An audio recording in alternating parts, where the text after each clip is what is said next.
На диагностике автомобиль Volkswagen Touareg. Клиент приехал жалобой на посторонние звуки, стуки.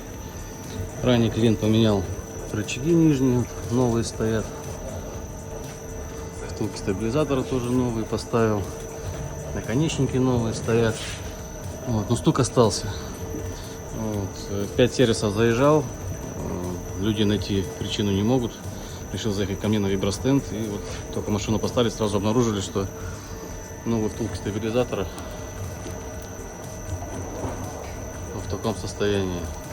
Размер не подобран. И вот они стучат сильно. Вот так.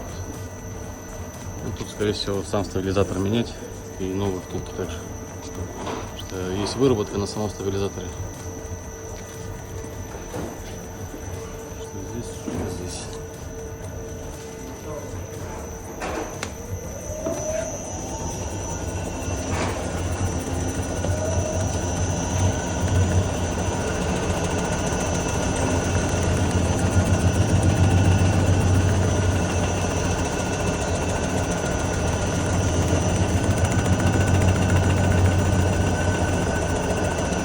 Так вот сильно подбивает.